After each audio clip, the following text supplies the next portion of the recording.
Okay, Josh, go ahead. Your microphone is unmuted. All right. Can everybody hear me? Everybody see me? Yes. We're good. All right. Awesome. Well, yeah. I tend to be very interactive. I want to help you the most I can, get all your questions answered. I have a lot of information about, and I'm here with the GSA Focus. So I'm been doing everything related to GSA contracts for 17 years, helping companies get into the program, and then also helping with maintenance and compliance after award.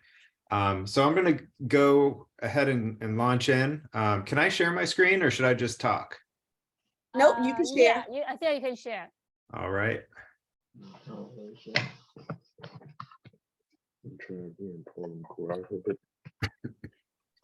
All right, there we go. Looks like you can all see.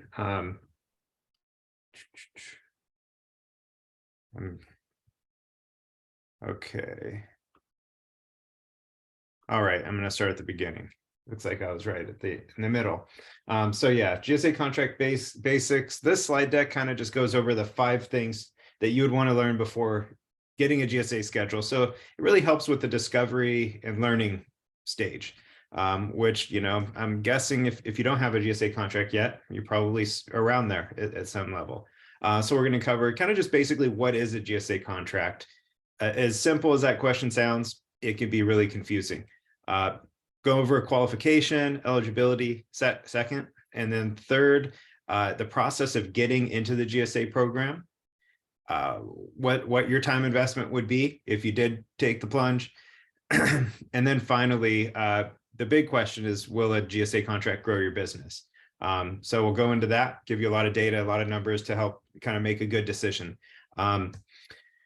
So yeah, a little bit about me. Our success rate is 98%. So we're very good at just being that bulldog that just keeps going after the GSA and doesn't let up. We have a little over 500 clients now.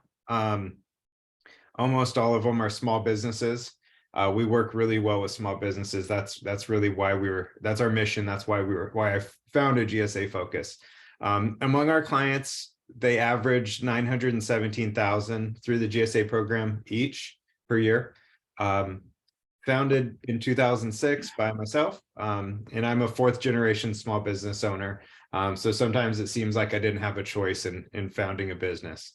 Our team is now at 9 people, 9 great, wonderful people, and we work very harmoniously and are all hardworking. And yeah, I'll kind of skip over, but we're very focused on transparency, innovation, and character. Those are kind of the core tenets of the company. So yeah, the first question, what is a GSA contract? So just generally, the definition would be that it's a $0 IDIQ, indefinite delivery, indefinite quantity IDIQ. I'm going to do my best. Every time I say an acronym, I'm going to follow it up with what that acronym actually means. So the main word there is indefinite. It pops up twice. There are no dollars attached to the getting a GSA contract. It basically gets you into the arena so that you can compete, and it gives you a lot of opportunities to compete. A GSA contract, it goes by many names. You may have heard of GSA schedule, MAS, multiple award schedule, FAS, Federal Acquisition Schedule, FSS, Federal Supply Schedule. Mostly all of these mean more or less the same thing. Nowadays, it kind of goes by the GSA Multiple Award Schedule. That's kind of the top category or title. Ultimately, it's a pre-negotiated contract. So there's a negotiation stage where pricing, terms and conditions are all kind of nailed down with the GSA so that government buyers can go into the GSA program and purchase from you, knowing that you're pre-vetted, the due diligence from a government agency, GSA, has happened, and your pricing, your terms and conditions, a lot of that is already nailed down. So when they do come to you with an opportunity, you kind of get to start in the middle of the process rather than at the beginning, which that they very much like that. It's also noteworthy, it's a long-term contract. It's a 20-year contract as long as everything goes as planned. There are 4 5-year periods. The first one being the base period, and then 3 options to renew. I don't know if I have it in my slides here, but it is noteworthy that you have to use it or you lose it. 25,000 in the first, you have to pull in 25,000 in GSA sales in the first 2 years, and then 25,000 every year after that. So they give you a little bit of a longer runway initially, but then it's a use it or lose it kind of situation. I'm going to stop here for questions. I'm totally fine being interrupted by anybody at any time to answer a question. So please don't hesitate. Anybody? So far, you're doing a good job, Josh. Go right ahead. All right, appreciate it. I'll do my best to continue. Next slide is going to be same question, but I kind of hit this from two different perspectives. So the first is, what's a GSA contract from your perspective as a contractor or a vendor? It's a quote unquote license to hunt, or kind of a sales channel for business to flow through. It gives you an advantage in the federal market, exclusive access to opportunities. So what I'm talking about there, and I'll go deeper into this later on when I'm talking about how a GSA contract can or may not be a good move for your company. If you sell products, GSA Advantage is the largest e-commerce website in the government space, probably the second largest one in the world behind Amazon. So if you sell products, that's a really great place to be. If you're on the service side, GSA eBuy is an exclusive bidding area. So if you're very active on SAM, where it used to be Fed Biz Ops, it's a lot like that SAM system, but it's exclusive to GSA contract holders. So opportunities go through this channel, and unless you have a GSA contract, you can't see that opportunity until it's awarded, and usually about halfway through the process, that's when it's reported. And then just kind of as a intangible, GSA contracts give legitimacy to contractors. So it is pretty common that if you get a GSA contract, you see a bump in federal sales outside of GSA as well, just because you have the GSA logo on your business card, your website, all that stuff. Buyers know that you're a more trustworthy company. So now the perspective is from the buyer. It's always good to get inside of the head of your buyer and kind of know where they're coming from. So to them, it's a purchasing tool. They like the GSA's tools in that they help them to purchase things with a lot less friction. So it's a friction reducer, makes their job, their lives a lot easier. It even reduces the kind of the level of risk associated with their job. So as you can imagine, everybody knows, those crazy stories of the $500 toilet seat and the $100 hammer that the government's bought. Well, the last thing any contracting officer wants is their name to be in a newspaper associated with something like that. And it's entirely possible that $100 hammer went right under somebody's nose because they were, contracting officer was busy or one reason or another. So it's not always because it was their wife's cousin or something like that. Sometimes things just happen. So GSA contracts basically make it so that buyers can point the finger in those cases. And if something does slip under their nose, they can point the finger right at GSA and say, well, I used GSA. So it's actually GSA that is accountable for that purchase. So yeah, it takes a lot of the risk, and KOs, contracting officers, are very risk averse. And they also like it because not only does it simplify the purchasing process for them, like I said earlier, instead of starting at the beginning of the process, they start in the middle. It gets them a smaller pool of competitors that are more qualified. They like that if they put in an RFQ on eBuy, request for quote on eBuy, and then they know that all of the proposals that are coming to them are from pre-vetted contractors that have their prices negotiated. They've been around for long enough. They have it shows that there's an understanding of the way the government works. So there's just a lot of really good reasons that they enjoy using GSA.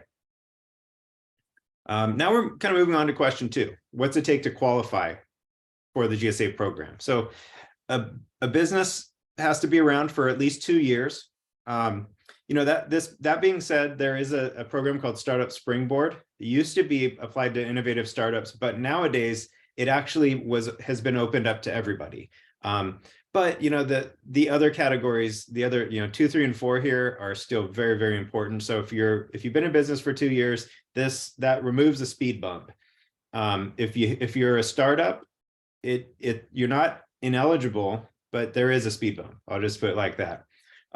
What you sell has to fit into a GSA category. There are 12 large categories, everything from IT, office equipment, furniture, scientific equipment, professional services. So there's a lot of those 12 categories, and then underneath those there are hundreds and hundreds of smaller categories and SINs.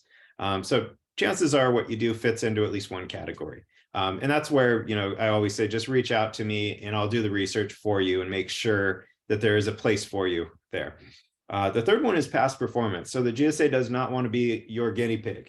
So you have to have provided, fulfilled orders for the products. You have to have provided services in the past. And the GSA does a very good job of reviewing the documentation and making sure that you are pretty good at what you do. And that the government is, getting a really good provider in your company. And then another one, and this is very nebulous, but financial strength. The GSA takes a look at your financials, and they look at, of course, profit loss, the bottom line. Have you had any losses in the past 2 years? And then they also do kind of a walkthrough of your balance sheet, and they just kind of are looking for soft spots in your debt situation there. Financial strength is something that we have to kind of give the GSA a warm fuzzy feeling. So it's not always.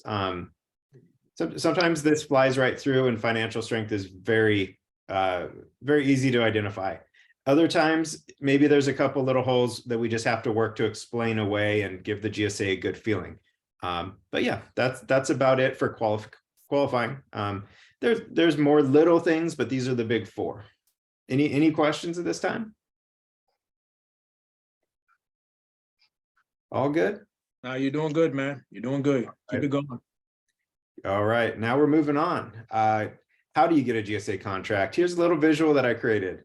It all begins with eligibility and onboarding. That's, of course, we just talked through eligibility. The onboarding part of it is just gathering your initial documents. So there's about a dozen items that you gather initially, internal documents. So that's kind of the gathering, putting everything together phase. We're talking about things like, do I have a, I don't have a list, but talking about things like your org chart. It's good to get your letterhead in order, financials for the past 2 years, certificate of insurance, your price list, past performance documents, invoices, contract statements of work. And I'm just listing them all here. If anybody wants this full list, I'm happy to just send it over. You'll see my email there at the bottom, Josh@GSA Focus. If you need anything at all, have any questions that you think of in the future, or anything I could do to help, shoot me an email and just say, hey, Josh, you said you had that full list, send that on over, or anything throughout this presentation. After that first stage of eligibility, and actually have a slide that covers this. Do you qualify, begin the onboarding procedure, all that stuff. After that stage, we move on to document preparation, and that's where we gather those internal docs. Oh, here's actually that list. I knew I had it. So that I covered, I went through a couple of them there, but yeah, gather the initial documents. Then the next step is building the GSA offer, which is expanding from the initial group of documents and filling out the GSA templates, and just kind of going through step by step of building out everything that the GSA requires to be uploaded to be a eligible GSA offer. And that's what we specialize in. I've been doing that for 17 years. I take in the basic documents from a company like yours and expand it into the GSA standard documents and follow their guidance to the T. And then comes the next step, which is submission. So we, of course, quality check everything, and then it's submitted into the GSA's online system. Anybody heard of eOffer? That'll kind of give me an idea of how much research you've done into this, because if you know about eOffer, you've dug pretty far. It's an online system, and basically it's where documents are uploaded and a good bit of data is input into that system. If you've ever dealt with a government system where you upload things and you enter things, it's a lot like that. Josh? Yes. Hi, it's Michelle. Before you continue, I think Curtis Sr. has a Right, go ahead. Curtis has a question. Yeah, please. No, I'm sorry. I don't have a question as yet. I'd like to let everybody know that I'm hearing him, but I can't I can't see anyone, so I'm. Oh, okay. Okay. Back, All we're right. keeping notes, we're writing notes and we're doing all of that, but I just can't hear. Okay. Okay. perfect. Okay. Thank you. Continue.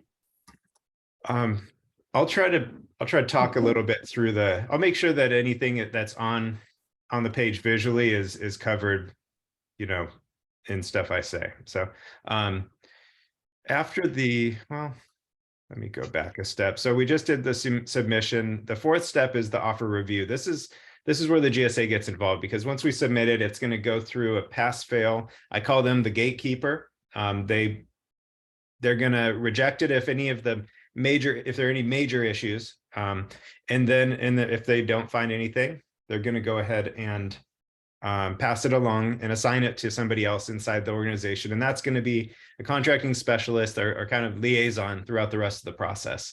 Rejections happen. They're not the end of the line. They sound bad, but they're actually very common. And every time the GSA rejects, they have a rule that they have to give you a reason why they rejected. So you can go ahead and roll their notes right into, take action on it and resubmit with the adjustments, same day, next day, if you want to, you don't have to wait any period of time.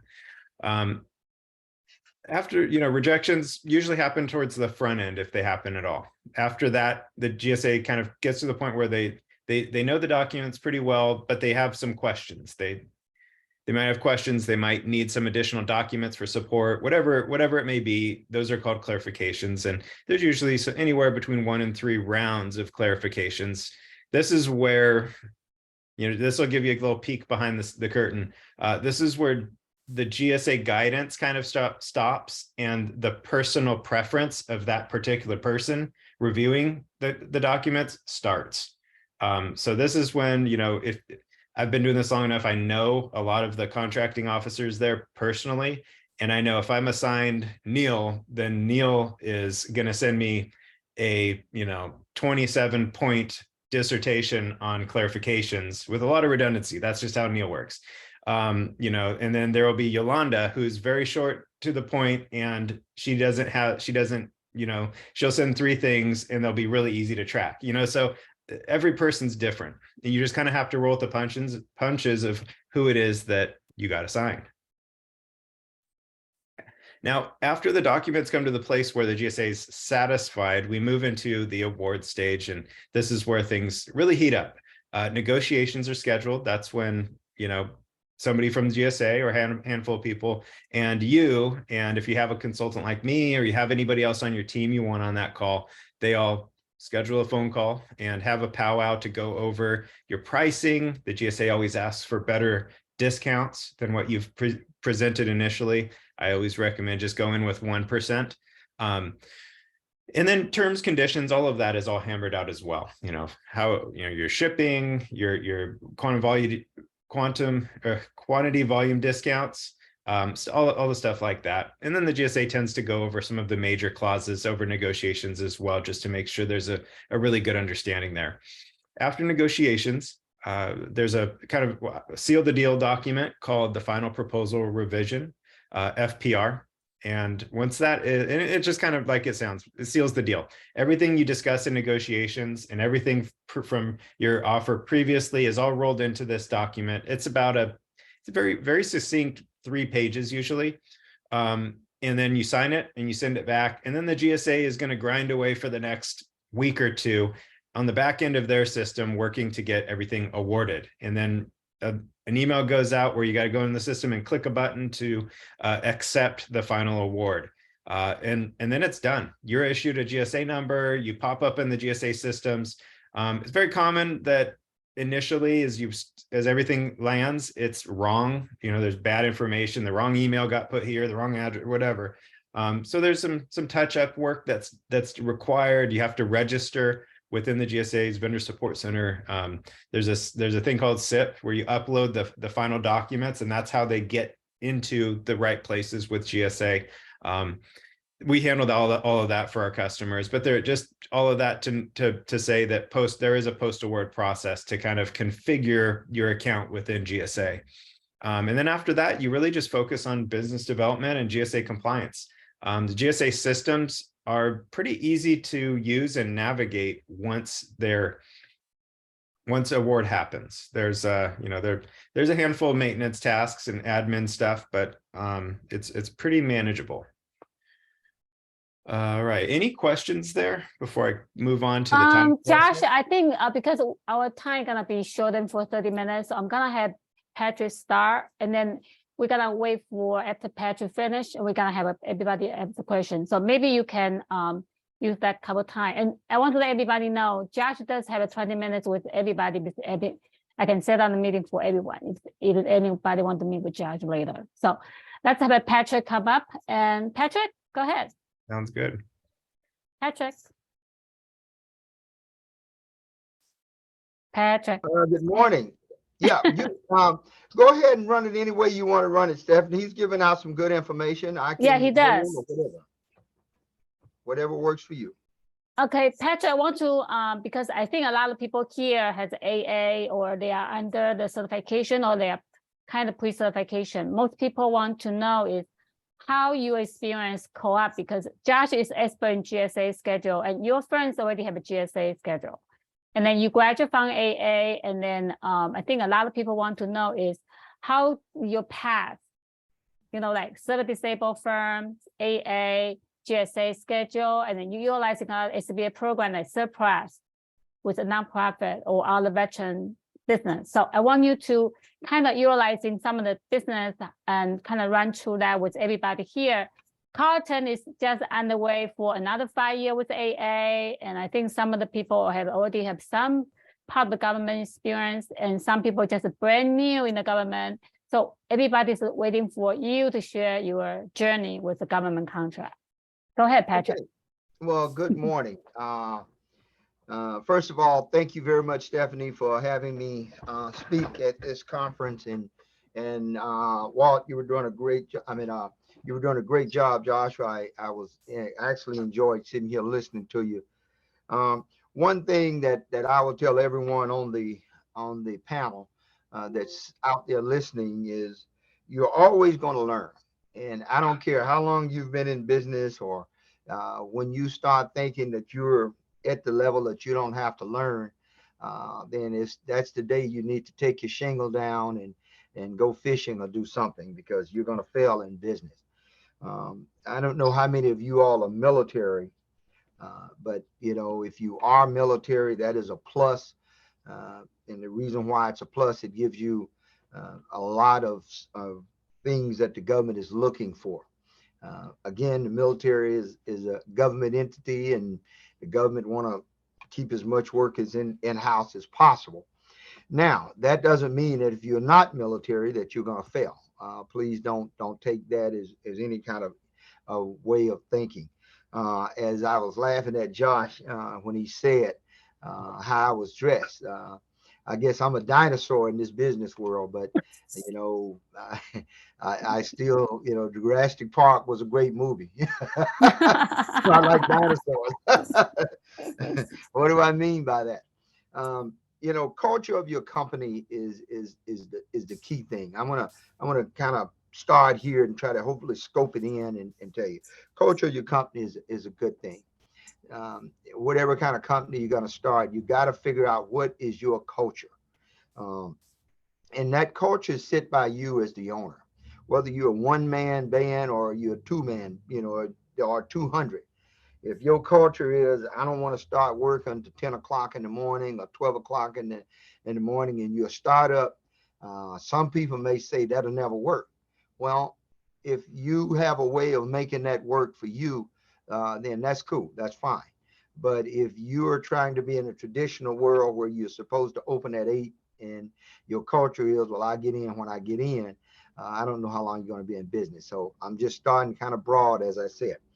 I came into this business world kind of on an interesting path. I was in the military probably, I don't know, looking at some of the faces, probably before even your parents were really moving along. I came in the military at the end of the Vietnam War, which was back in the early 70s.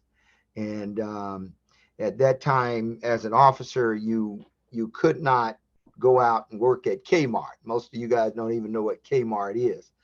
That's Walmart before.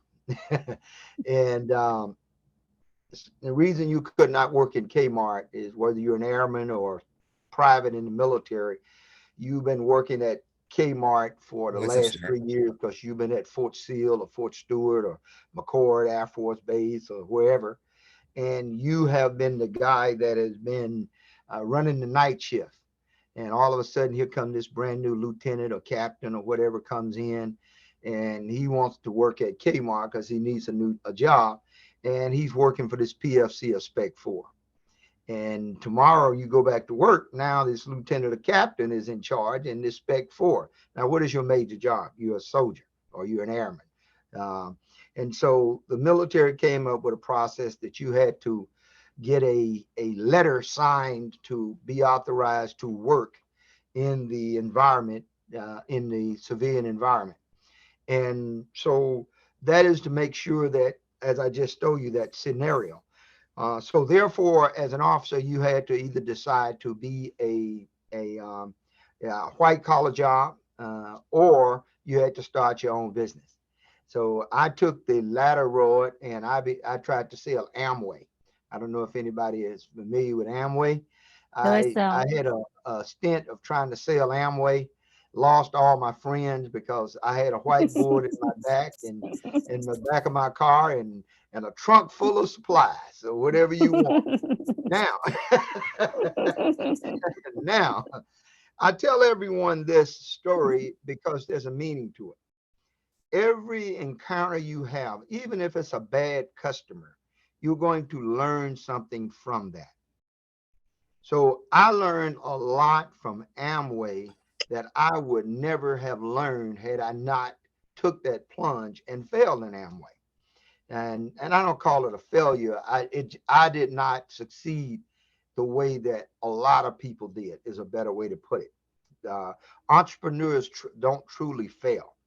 And everyone on this call, I like to tell people, just to kind of put this in perspective, everyone on this call is not an entrepreneur. I know I just pissed half of the crowd off, half of the group off. Everyone is not an entrepreneur. I'm a realist. A lot of people on here are just business owners. What do you mean we're just business owners?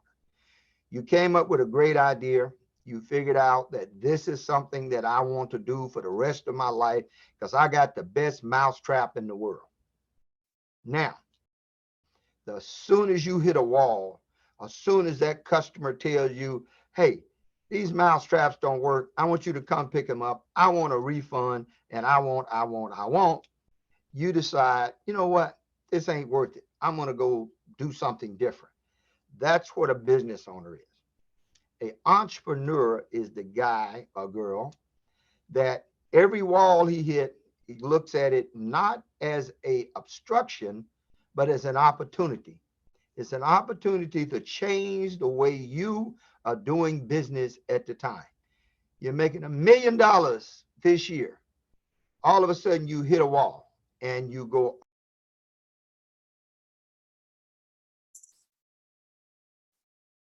His connection. Patrick, I Okay. think we lost your audio. Yeah. Patrick. Okay. I was Okay. talking with my hands. I talking with Yeah. my hands and I hit the thing.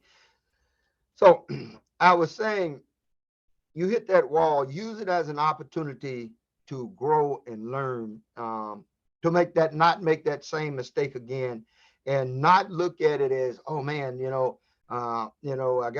I've got to do this. You've got to find a way to get back. Any successful business person has ran into a situation, I call it. And it's how you handle that situation determines whether you're an entrepreneur or business owner. Business owner is entrepreneur is the buzzword now. Everybody's an entrepreneur. 10 years from now, they'll come up with a new word, and then everybody that's in business will be that. So right now, you got to learn from it. Again, set your culture. My culture in my company is everyone comes to work business dressed. I don't allow jeans in my company. Why do I not allow jeans? I have to look ahead. There's a lot of young ladies sitting on the audience here, and They go out and buy a $200 pair of jeans with all the cuts and slits in them and all this. And they walk in and I'd be like, cool, that's all right. Then the guy walks in the next day with a pair of Levi's on, and I said, well, hey, you can't wear those. What do you mean I can't wear those? Well, we don't allow jeans. Well, will you let Susan wear those? Well, those are $200 jeans. The Department of Labor jeans are jeans. So I make it simple. Nobody wears jeans. And that way I don't have to tell just the opposite story. I let the guys wear jeans. And then here's a young lady walks in with all the slits and cuts. And I say, well, you can't wear that. And or guys even, I'm seeing guys with slit jeans now. The guys walk in with slit jeans and I say, you can't wear those. Well, why? Well, that's not appropriate in the workplace. Well, you let him wear jeans. And so you have to look at all these things as business owners. I know that's broad, but I want to give you those perspectives so you understand what you're working with. Don't let situations dictate your company and how far you will go. All right. Now, is there any questions about anything I just said there? Then I'll get into my path and how I got where I am. Any questions at all? I had a question, Patrick. Sure, sure. Yeah. I kind of have this similar, setting the culture is really important. And something I'm always trying to balance well is the tension between having a culture that manages high stress, high stakes, and keeps it keeps our edge, top level, but also having a level of kind of relaxed and friendship or kind of like that personal connection that I find helps in those harder times that helps to establish trust and build the relationship network within the organization as well. Just wondering if you had any guidance or anything to offer as some wisdom on that, just managing that tension. Absolutely. So, that is always a struggle. And unfortunately, the culture of the world today dictates how each company operates, to include each state's legislation. The laws that they come up with also drives that train. But in your own company, what you have to find, there's always, and the military teaches you this if you've been in the military. If you don't, I will tell you now. There are leaders that are your inherent leaders based on rank or position. In other words, the CEO, the director, if you're in a small company, your finance guy or whoever. So those are your inherent leaders. Those are the guys that's making the decisions, that's going to talk you through how, this is how I want things done. There's also your inherent leaders, I would call it. Those are the leaders that people listen to. They talk to the masses at the old days, at the water cooler, or now they at the texting and on the phone and stuff. So you have to connect with them and find out what does the company want to make it better. I like to have sensing sessions once a quarter. I bring all my team together. I tell them where we're going as a company, what we've lost, what we've gained. I want them to understand that, I had an individual lost $1 million contract the other day just by the way he talked to the customer. He lost a customer. So now I could have used that and blew up and went berserk. Then everybody in the company would not have understood that I went that way because this guy just lost $1 million contract.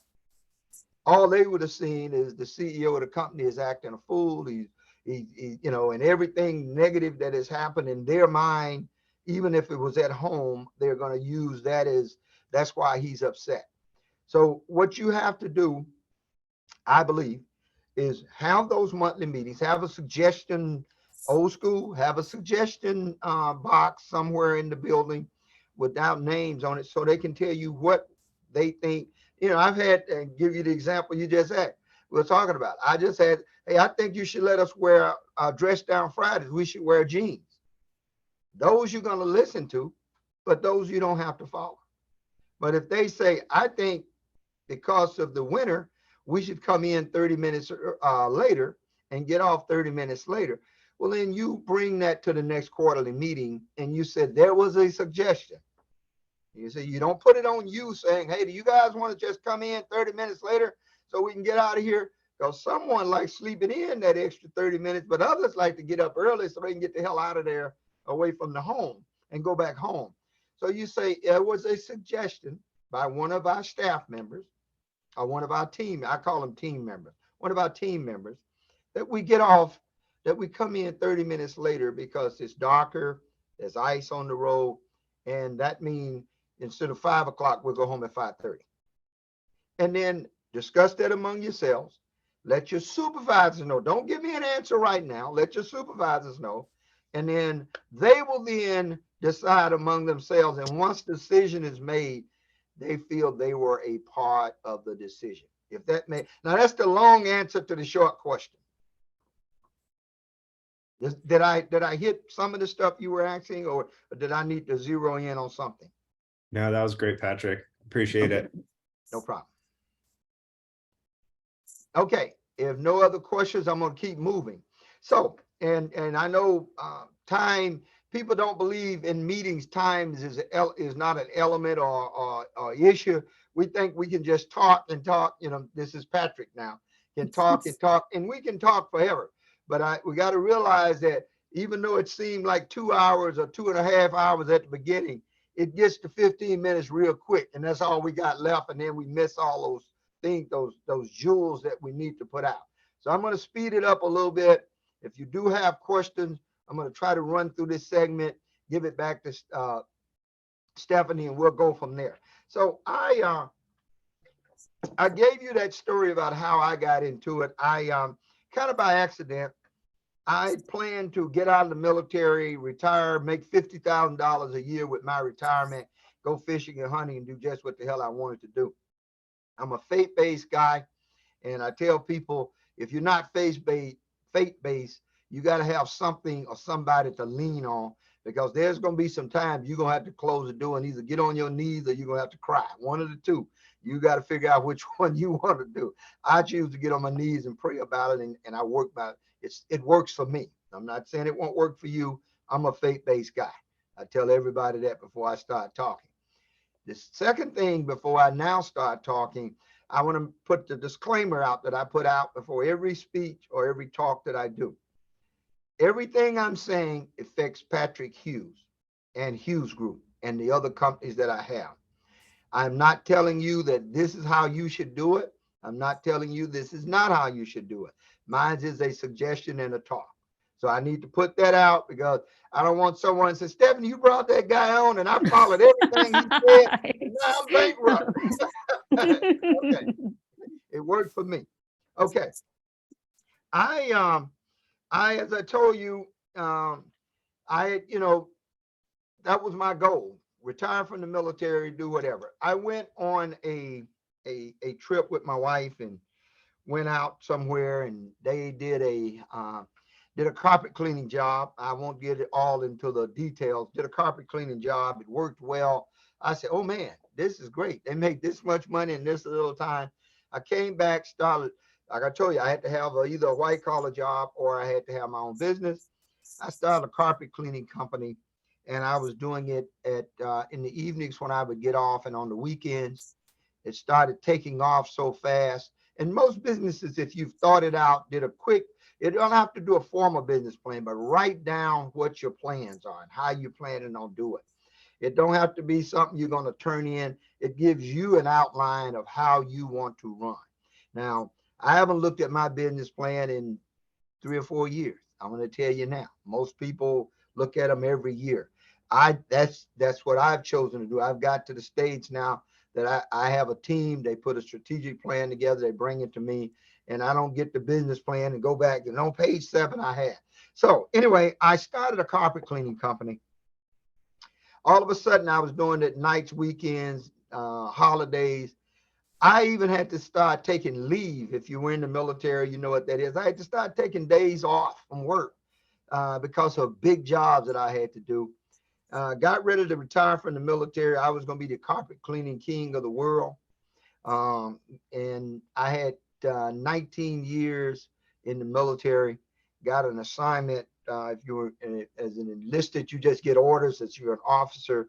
I'm not knocking any ranks or whatever. So please understand. You have these days you have to clarify everything because people get offended so quick. That's why I wear ties. So anyway, anyway, I got a call from my assignment branch. If you were an officer in the military, you either get a call or an email, and they said, "Hey, you're going overseas." And I said, "Okay." I'm just going to tell them that I'm not taking the assignment. I'm getting out. I'm going to be the carpet cleaning king of the world because I'm in the military. I got 3 or 4 people working for me cleaning carpets. And he called me back and said, "So let's run through this math real quick. How many years you got in?" I said, 19. If you turn down assignment, you got to be out of the military in 6 months. That's 19 and a half.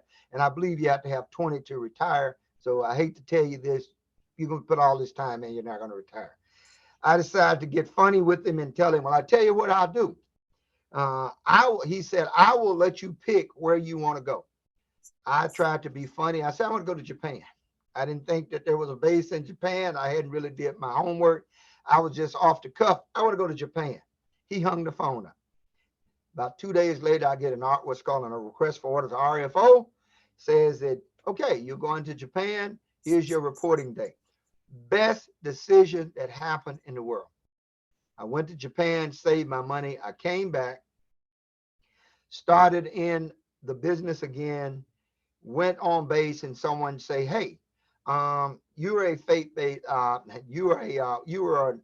did this in the military. Are you able to do this?" I sit down at my kitchen table. Like I say, I came back from Japan, saved some money, ready to move back into business. Now I know business is what I want to do. Sit at my kitchen table. Guy said, "You are this in the military, got a contract that's coming out. Now that you're getting out, when you get out, this contract going to be let out in about a month. You'll be out of the military then, need you to look at this." I sit at my kitchen table and I drew up, wrote down this proposal, got an RFQ. I sit down and wrote it up. My company was called Dymo Cleaning Service. This, I was going to be a subject matter expert. And this is where faith come in. And you have to, in business, you have to follow the path that comes in front of you. Don't just jump at everything that happens, but follow the path that comes in front of you. By me having that conversation, him talking to me, "Hey, subject matter expert, all you got to do is tell the writers what they need to know and work with them." I said, "Yeah, I can do that." So I sit down, I called a friend of mine who was a consultant, and I said, "Hey, I got a job that I'm going to be doing for the government as a consultant, as a subject matter expert. How much should I charge?" This was back in the day, about 20, 25 years, 23 years ago. He said, "Well, if you're real good, you charge $300 an hour plus. If you're just getting started, you probably want to charge about $100 an hour." So I thought about it. I've been doing this for 28 years. So I'm not a beginner at this game. So I'm going to just go right down the middle and I'm going to do $200 an hour is what I'm going to charge the government to do this. I also realized that the government is probably not going to pay a cleaning company $200 an hour to be a subject matter expert. I'm sorry, I'm boring you, Josh. I'm going to speed up a little bit here. Just messing with Josh, you yawn there. It's Anyway, not you, it's me. Anyway, I said I'm gonna charge $200 an hour. And there's a reason to every story that I tell you. There's a reason that I tell you. I'm not just babbling. I hope I'm not. I'm going to charge the government $200 an hour. I put the proposal together. I changed the name because they're not going to pay a cleaning company $200 an hour to be a consultant, to Hughes Group. So these are the things you have to do. I told you the path that you have to follow. I changed it to Hughes Group versus Dymo Clean. Put the proposal together, wrote it up properly, submitted it. I got shortlisted to one of the 2 people that was on. The company that I was going up to, you may have heard of it before. It's called AT&T. I don't know if you guys ever heard of AT&T, but billion plus dollar company. And that's little small, 4-man company that was a carpet cleaner last week. Now he's Hughes Group is going up against them on a one-on-one. It's called a face-to-face in the government. The government can call you in and you got to explain to them how you planning on doing this. Sometimes these days they just look at the paper. So I sit down, we discussed everything, and at the end of the face-to-face, this was a 1-day face-to-face with the contracting office. They called us back in and they said, okay, we're going to award the contract to Hughes Group. And, we appreciate both of you all did an excellent job. Hughes Group, we're going to award you the company. And is there any question? AT&T rep says, I don't have any. Thank you all very much. So Hughes Group, do you have any questions? I said, yes, I do. I said, can you please tell me, since I was new, how did I win? What put me over the top? That's what he should have asked, I believe. But anyway, I asked it. He told me, because we looked at your price, we believe your overhead was better suited for this contract in the government. I said, okay, thank you. Kept a straight face. We got up, we left out of the office. What do you think my first question was to my mentor, or the guy who told me about the consulting? It was, hey, Tom, got a question for you. What the hell is overhead? I had no clue. This is how business works. I had no clue what the hell overhead was. I assumed if I made $30, I had $30 in my pocket. You understand? I didn't realize that the bigger you get, even as a 1-man band person, you still have overhead. So you have to understand listen to what the customer is saying, understand what the customer is saying. And then if you need to research, and then circle back and do whatever you need to do. Now, I received that contract. It was $50,000 contract, most money I'd ever made at one time in my life. I was in the military living from paycheck to paycheck, which most people are. And what ended up happening, did a great job. They then in turn told me, hey, what have you done for this business? I put in for my 8A as soon as I got out of the military. I mean, the day that I got out, I put in for my 8A. Why? Because I had a carpet cleaning company for 2 years. Remember I told you I decided that I was going to do something different. I was going to retire, do all this fish hunt. I had to get a job. I started carpet cleaning. I started while I was in the military on the weekends. I had been in business for the 2 years. That was the requirement at the time. I applied for 8A as soon as I got it.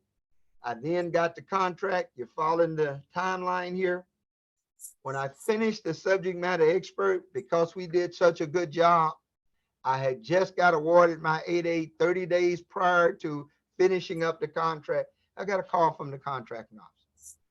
This was prior to 2008, when 8A was really where you want to be. It's where you want to be now.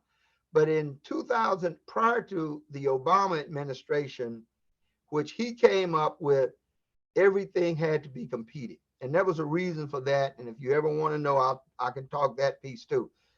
Prior to that, it was, you had to go out, as Josh said, you had a hunting license, and you had to go talk to contracting officers. You had to talk to customers, bases. And then I got a phone call that month that I just got my 8A. Hey, we got a contract for, you were a logistics officer. We need 14 guys at this base. Can you fulfill it? And I was awarded a $3.4 million contract. My first out the gate as an 8A. Why? Number one, I did my homework and I got everything in place to be successful. I got my 8A program going prior to even realizing I needed it, the extent it was going to be. Number two, I got awarded a contract and I did all the things to be successful to win that contract. Number two. Number three, the most important thing, I performed well. And when I performed well, the customer recognized that and they rewarded me with another contract. And when I won that contract, that $3.4 million allowed me to then start hiring the people that I need to have a successful business as I do now. Now, there have been bumps and bruises along the way, but that's not a problem. That's going to happen. That's why I told you the story in the beginning of are you a business owner or are you an entrepreneur? Now, you are the one that's got to stand in the mirror and got to look at yourself and ask that question. Do I want to keep a paycheck coming every month so I know exactly what I'm making? Or do I want to do what I believe God has allowed me to do and get out here and meet the right people, the Stephanies, the Joshuas of the world, and whoever else, and move this business to where it needs to be? Okay, now I'm on the 8A program and I'm moving forward. Several years later, along this same lines, if you're aware, that time there was only 5 set-asides that they was actually pushing. There are actually 7 set-asides. Everyone should know those. If you're on this call, you should already know what the 7 set-asides are. Small business is always the first one because you got to be a small business to even get a set-aside. Small business. You got women. You got veteran. You got hub zone. You got a service-disabled veteran. You got Native American, and I missed one. What did I miss? I usually HBCU? HBCU? Yeah. I usually go in a line. So women, women, veteran, services, even veteran, hub zone, Native American, small, and Minority? Minority. Yeah, No. minority. Not really? No. Okay. I will tell you. Give me a minute. I will SVB, give you those. I can't believe this is probably the first time that I've ever missed one of the 7. But anyway, they came up with the service disabled veteran. That became the big push. I was service disabled veteran. So then I started pursuing service disabled veteran. And the next one that I decided, well, I can't be a woman and I'm not Native American. So, and if you are a woman, you have just got added into that 6th category unless you're Native American. If you're Native American and woman, you can hit all 7 of them. So anyway, I went in and looked into hub zone, which is the hardest one to get. Okay. Why is hub zone hardest one to get? Because as a hub zone company, the first thing you have to do is you have to look and see where are the hub zones in your city. Every city has it. Once you find out where the hub zone is, you have to locate a primary or principal office in that hub zone. Once you've located that principal office in that hub zone, you then have to make sure, including yourself, that 35% of your workforce lives in resides in a hub zone. Now, you don't have to live there, but you include it in the number for that 35%. So if you don't live in a hub zone, what would I do if I was a 2-man shop, a 1-man shop? If I lived in a hub zone, I would go out and I would get a okay. Josh said he has to get going. Do you want to put him back on, Stephanie, real quick, or? That's fine because I already say Josh can have a 20 minutes with everybody later, so it's okay. Go ahead, Patrick. All right. So hub zone, with hub zone, you're going to have to locate in a what I would do if I was there, if I don't live in a hub zone, I would have my office in a hub zone. I would then go out and hire a receptionist or my first hire, I believe, as a small business is a finance person. That should always, I believe, that is again Patrick's belief. You should hire someone to do your finance. Well, no, I can do my own finances. I'm good. I got a bookkeeper that's going to come in. My first employee would be a finance person because I'm usually a finance person knows finance. They usually know personnel, and nothing fails or kills a small business more than not paying your taxes, not paying your employees properly. All the things that you're out head in the ground, working hard, and you forgot that payday is tomorrow and it's 4 o'clock in the afternoon and the bank closed in 30 minutes and you are 2 hours away from the bank. All right. And all an employee's got to do is go to DOL one time. They come in and look at you. So I tell everybody, if you got to make a first hire, try. I ain't say you have to. Try to hire someone that knows finance, that's able to do personnel, that can do that back office support stuff while you're out working. Okay. Now, so that's what I would do. I would hire for Hub Zone. I would hire that. Now you're 50%, you're living in a Hub Zone. You're 50% because you're a Hub Zone. You're not in a Hub Zone. They're in a Hub Zone. You got 2 employees. Half of that is 50%. You're over to 35%. And then you start in looking for Hub Zone people. My HR, when an employee fills out an application, there's a spot on every application, Hub Zone yes, Hub Zone no. If I have to make a choice between 2 employees that are equally yoked, I am going to hire the one with the Hub Zone. Even if they're slightly lower than the more qualified person, if I feel they're trainable and they're in a Hub Zone, I'm going to hire them if I'm a Hub Zone company or if I'm trying to obtain Hub Zone, because that puts you in a league of your own. The way contracting works is very simply those set asides. I'm going to write them down as soon as I get a break here. But I don't want anybody to leave here today not knowing all 7 of those set asides. I usually can rattle them off in my sleep, you know. But though that is a Hub Zone is hard to get. It is the only set aside that you have that once you must be Hub Zone when you submit, and you must be Hub Zone when you award it. And you must send your Hub Zone letter in when the contracting officer said, Hughes Group, I'm awarding you this contract. You must send your Hub Zone letter in with it.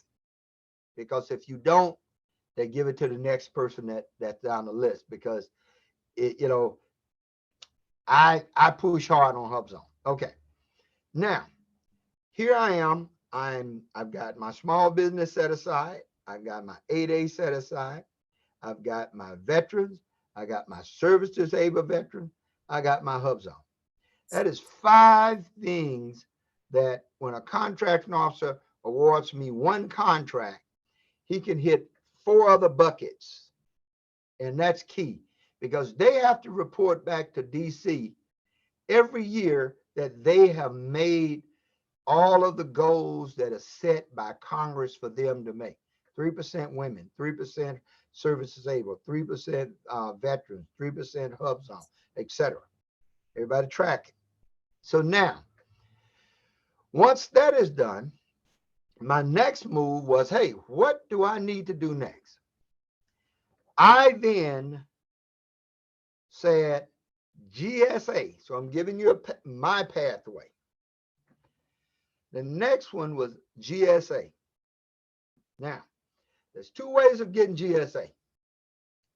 There's the quick and expedient way, like I believe what Josh does, where he will put your GSA schedule together. He has contacts, he do it. I'm the dinosaur. I did mine the old-fashioned way. It took me 5 years to get my GSA schedule, and 3 or 4 employees that I had to probably fire that just couldn't put it together. So it's a hard process, but very, very, very much worth it once you've got there. That's all I'm gonna say on that, because there's several different opinions on that subject. Mhm. So I won't even broach it. I'm gonna keep moving. But the important thing about GSA, and it's an evolution on this. I had 2 GSA schedules when I first started. There's several GSA schedules. If you do, and the schedule has a number to it. Okay. They have now combined most of the GSA schedules into a professional service GSA schedule. So if you fall into that professional service, we do everything from facility maintenance to aircraft maintenance, and each one of those falls into the same professional services schedule. All right. Now, why is it good? To get a GSA, once you've been awarded a GSA schedule, they will give you will have to do a pricing. You'll have to submit your pricing. Once you've submitted your pricing, you cannot exceed that pricing that you have established. This is how much I'm going to charge to perform this service. You can be lower, but you cannot be higher. Okay.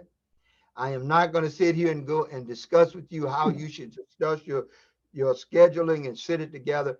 That is between Josh or someone like Josh, or you sit down with your person and talk to GSA or PTAC or whoever else, or Stephanie, and you all work that out together. Okay. I will tell you, to be awarded a NIAX code under the GSA schedule, you must get at least 2 invoices of that service, so the government knows that you are doing it. I always get 3. I insist that we get 3. I'm an overkill guy, because if you submit it and you're waiting for it and the government works slow, and what happens, you got this contract that they're holding it for you and they want you to get it. And it happens where people say, we want you to have this contract. Make sure you got your GSA schedule in, or you got your 8A in, you got this, you got that in, you got your hub zone in. You got to follow up. You got to follow up. Hey, what is my application looking like? And if it requires 2 invoices and you send in 2 invoices and you fat, dumb, and happy, and then they come back 6 months later or 2 months later and say, oh, wow, we're only going to qualify one of these. This one is disqualified for whatever reason. Now you've got to go get another. So I always send in 3 or 4. If you got 5, it's even better. So my GSA schedule is probably 60 to 65% of my work is under my GSA professional service schedule. And it works well, because just like the 8A and just like the 8A is under the hub zone, that contract is directly to your company. Under the service disabled and the veteran, that contract is directly to you. Under the women, that contract is directly to you. Under the Native American, that contract is directly to you. Under the GSA schedule and the 8A program, okay, are the only 2 that the contract is with. For 8A, the contract is with the Small Business Administration, not with your company, ABC Aerospace. ABC Aerospace is a subcontractor to the SBA. All right. Under the GSA schedule, the contract is with the GSA. You are a even though it doesn't say that, when you fill out that agreement for your 8A and sign all those papers, and for your GSA, you're agreeing to be a subcontractor for either the government, the SBA, or with the government service, because the GSA has a contract with the federal government. All right. So that is a key thing to know. So you have to make sure that you are satisfying the customer and you are satisfying as an 8A your boss. I call them boss, BOS, business opportunity specialist, and your GSA. You will have a GSA boss. They won't call them boss. Mine's name is Amy, and she is tough as nails. She insists every I is dotted and every T is crossed. So you have to make sure that you are following all the rules. Now, under the GSA program, you have to give the government back the GSA, who I told you is the prime, usually 3% or whatever on each contract. There's a percentage. You work it out. I'm not going to try to give you the numbers on it because each one is different. But quarterly, you must pay that service, that money back to the GSA.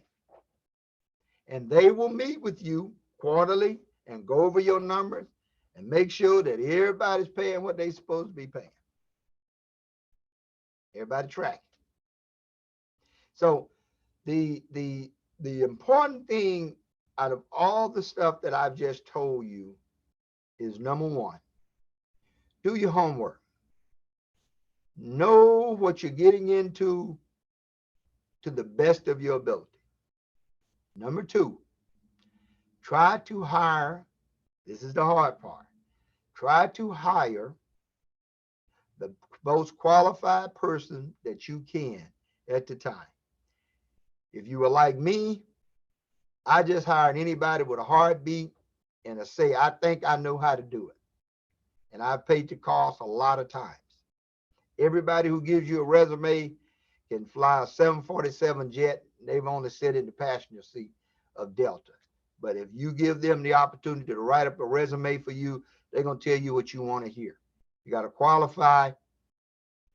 I'm the victim to this as everybody else.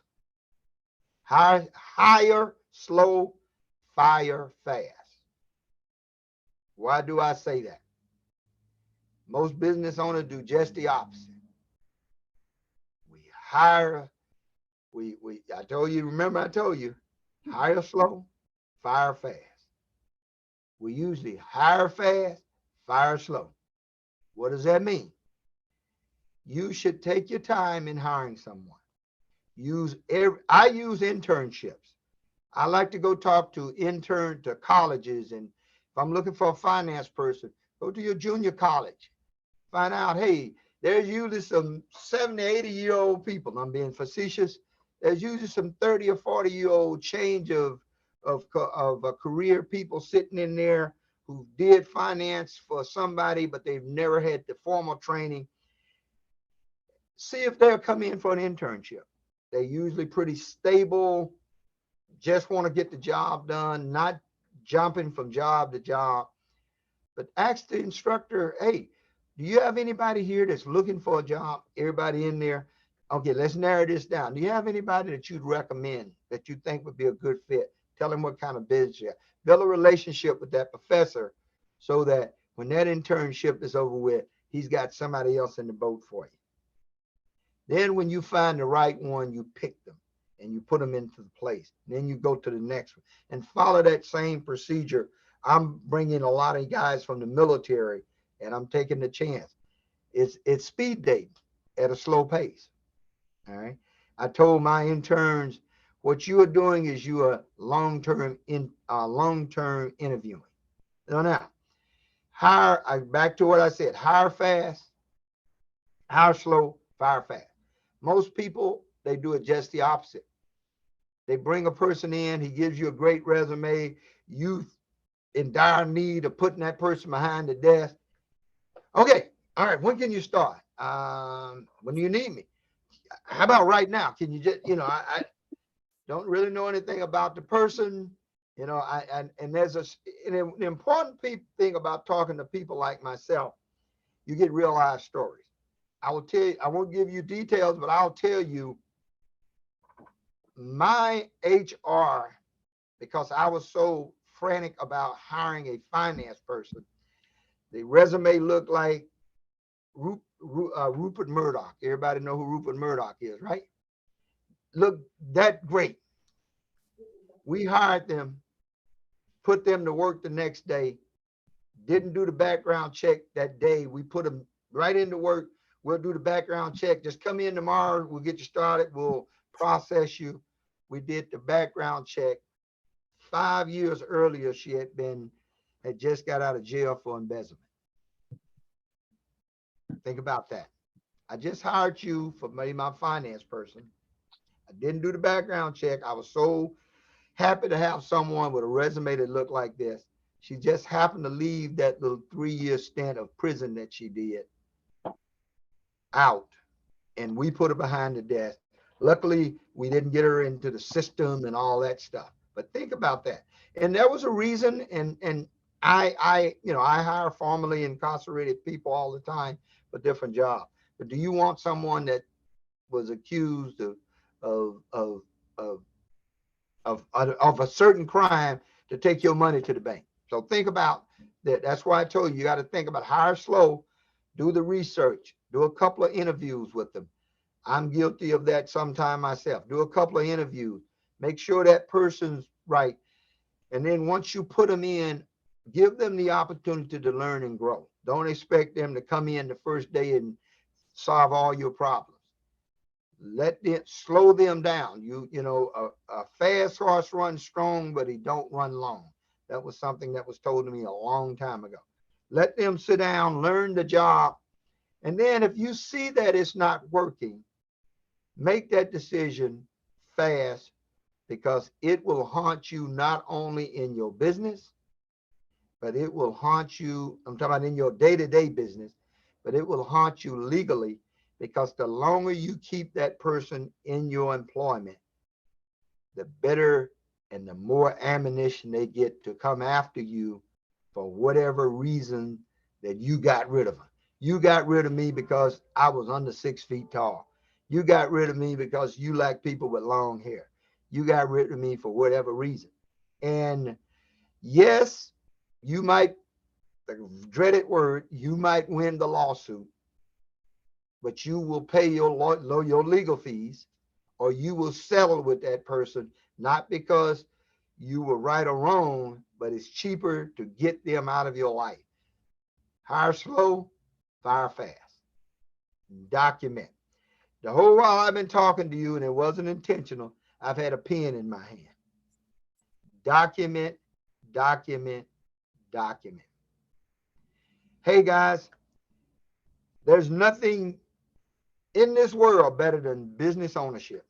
Nothing. I mean, listen, don't believe the hype that once I'm in business, I can come and go when I please. I can, I'm going to leave it in the hands of somebody else and I'm going to Tahiti. That may be possible. But you got to look at it from the realistic side. Is that person going to take care and nurture that business as I am? Is that person going to have me and my long-term legacy of my family's mind in charge? Here's the key. Can that person get up and walk out the door and tell you take this job and do whatever with it?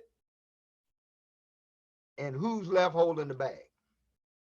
So while you're drinking that Mai Tai, you get that call from the IRS, or you get that call from the DOL, or you get that call from the FBI, because one of those 3-letter words call you, that Mai Tai is not as cold and it's not as sweet and it doesn't get you to the same level it would be.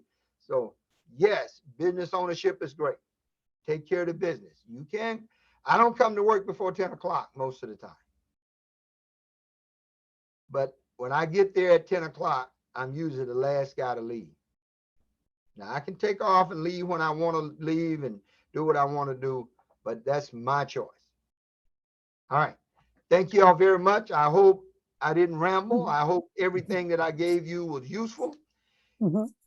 And remember what I told you, everything everyone tell you is not something for you to go quickly implement into your company.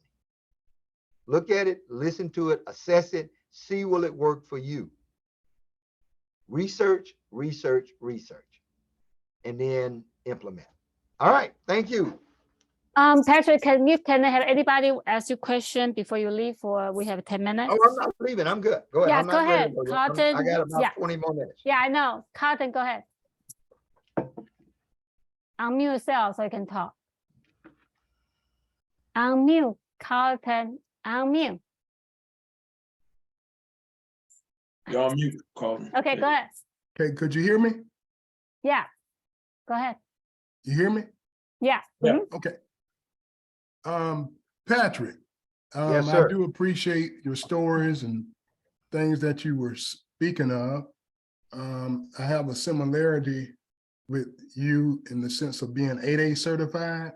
Mhm. I've been certified as an 8A company since October of 2017. Yeah. When I first got my certification, about 2 months later, I was awarded a $4 million IDIQ painting contract. Mhm. And my BOS mentioned to me that she didn't want me to be hurt coming out of the gate. So that's behind me. I didn't like it, but we kept going. We kept moving forward. Mhm. I said that to say this. I guess my question would be to you, I have about 5 more years in the program. What would you suggest I do? Before you answer that, me and my team have been sending out capability statements to many contracting officers, over hundreds. And we would follow up the calls. We would hear certain promises, call us back next year and we'll get back to you. We'll call them back. They say the same story. I guess what I'm trying to say is we are doing what we were taught to do. And I only have 5 more years. So what would you suggest that we do? We lost a $4 million job. We never had nothing else other than a $64,000 project we did do as an 8A firm. And that was it. And I've done some other two other government programs in the SAM where we found 2 concrete jobs. We did do those successfully. But other than that, I hadn't had any other 8A work. So again, Where are you located? I can't hear it. Let He's me in ask you a couple Florida. of questions. Where are you located? Florida, I don't Jacksonville. hear it. Florida, Jacksonville. Where are you located? He where- cannot hear you. I'm gonna say it. Florida, Jacksonville. So He's in he's Florida. not able to communicate direct? I don't know. Something wrong with his audio.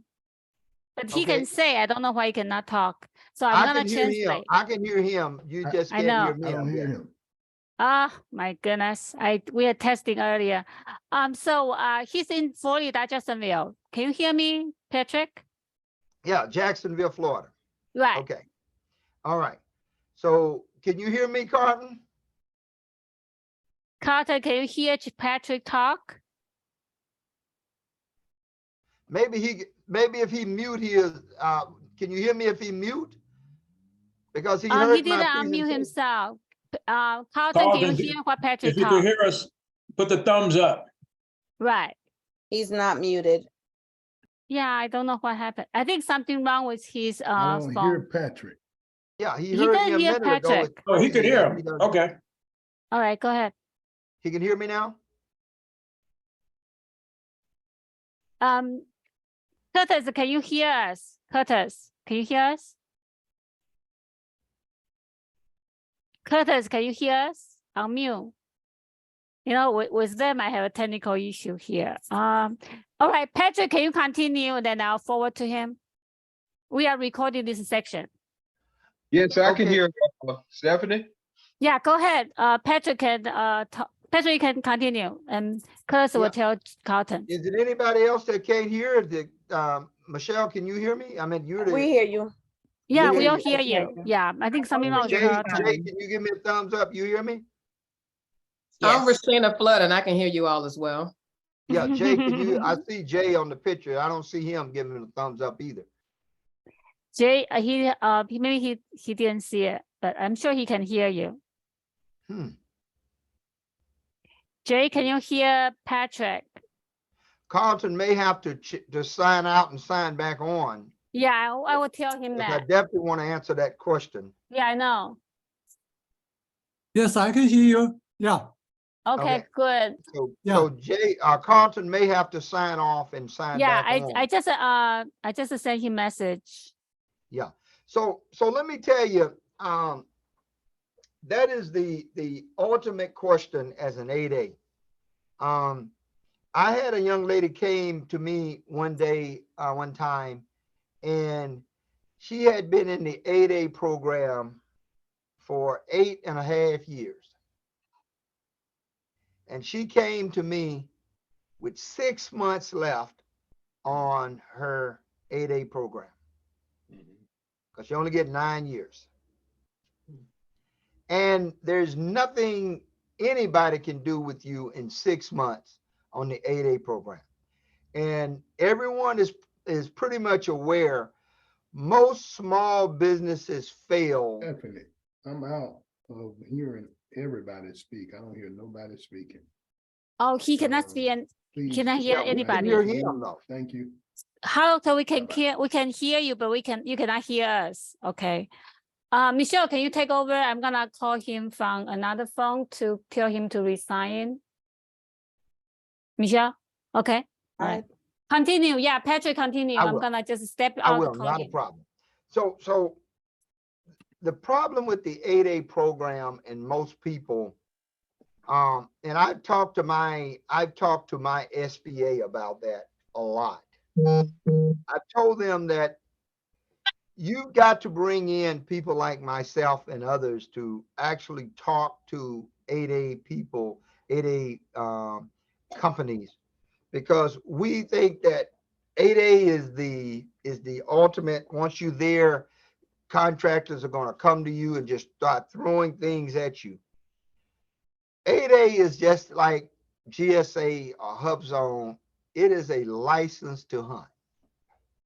As I told you, in 2008, President Obama came into office, and he saw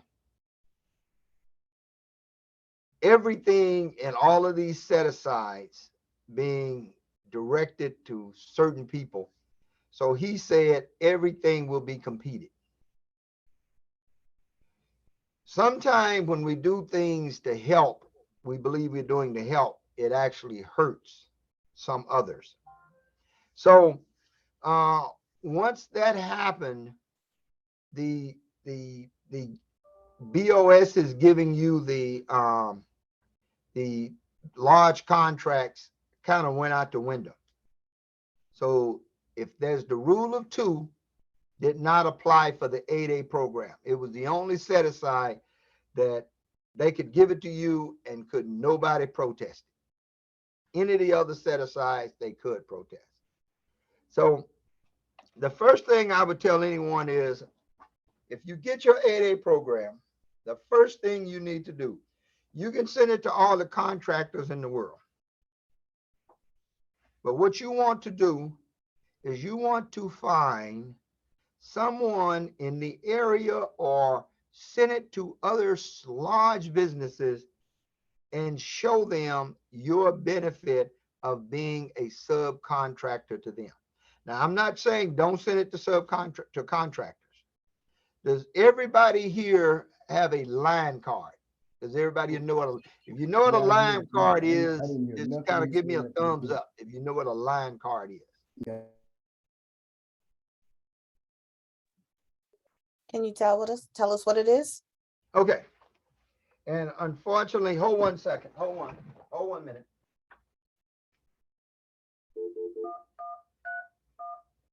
I can actually show you better than I can tell you. So I'm going to call one of my staff to bring me a line card up. So hold that thought. Hey, Xanthia, can you you don't have to be on hard stop. Just bring me a line card.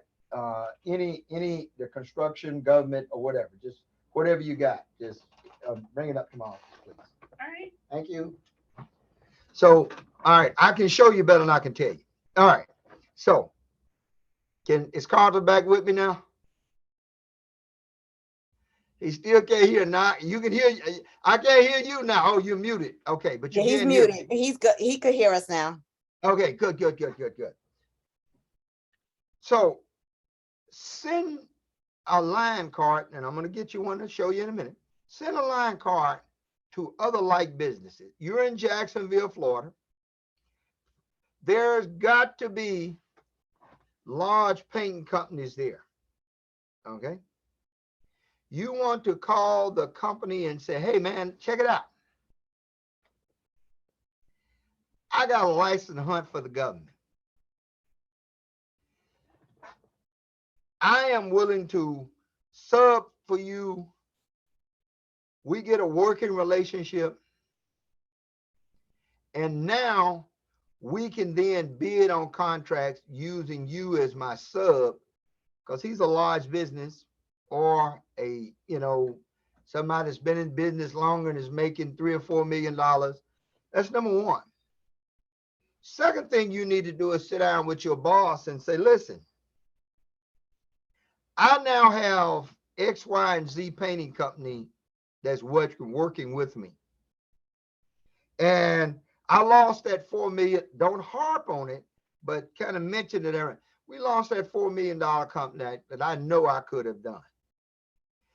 Bosses sometimes feel that they're doing you a favor, but they kind of hurt you if they kept you out of a $4 million contract, because they could have told me that 3.4 million that I got, there's increased now, as you said, that you can't possibly do that. You got to convince them I can perform this service. All right. Now, here's the second one I'm going to throw at you. Get with a company like Hughes Group or someone else that you, especially if you're a woman-owned 8A. I'm looking for a good woman-owned 8A. If you got some out there, because what you can do then, everyone knows that what the past performance pass-through is, right? That means you can use the past performance of your subcontractor. You get a teaming agreement, which is a agreement that says you and I can work together, and here's how it works.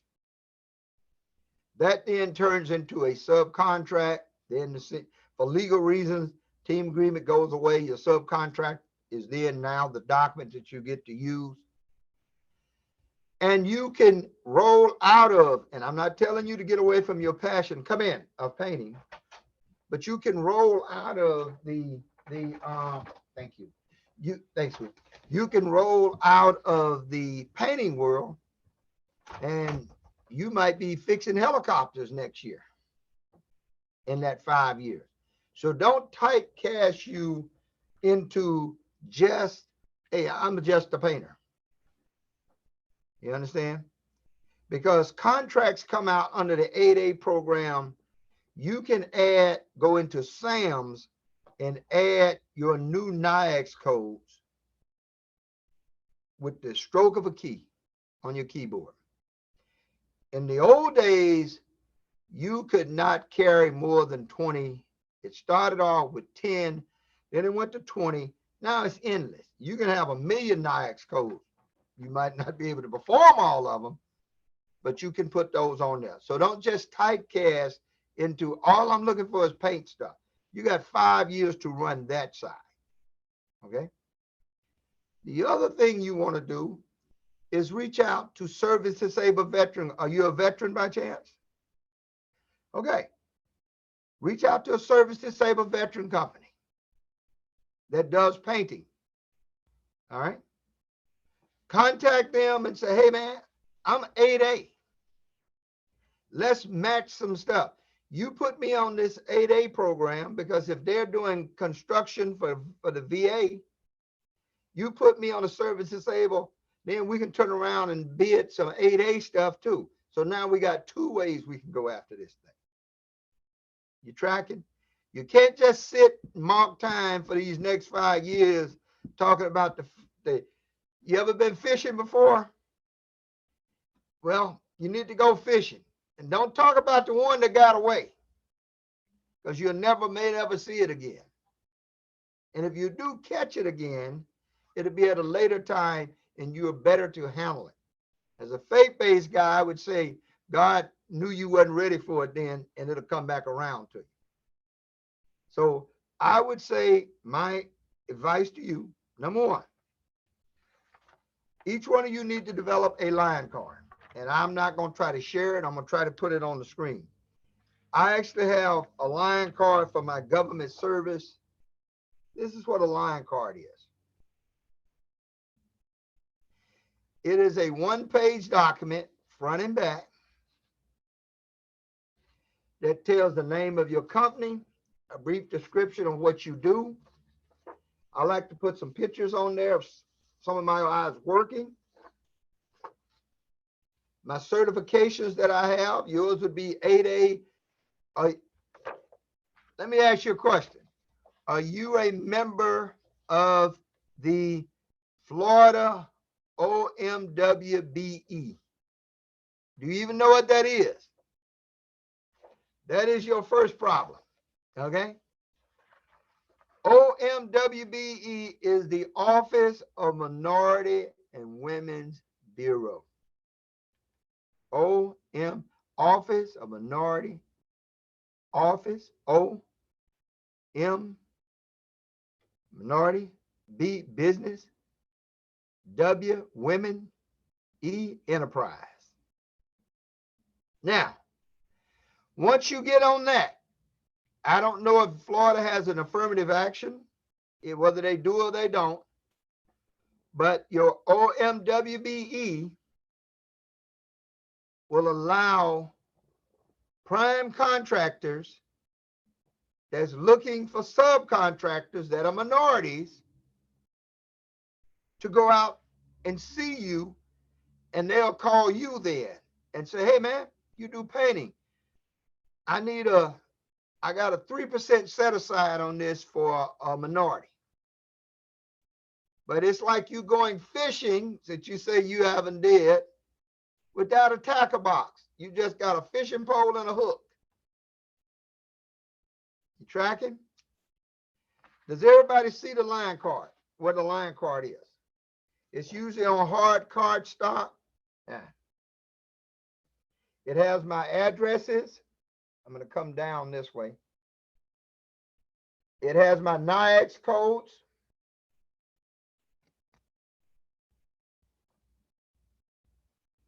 I have my core businesses.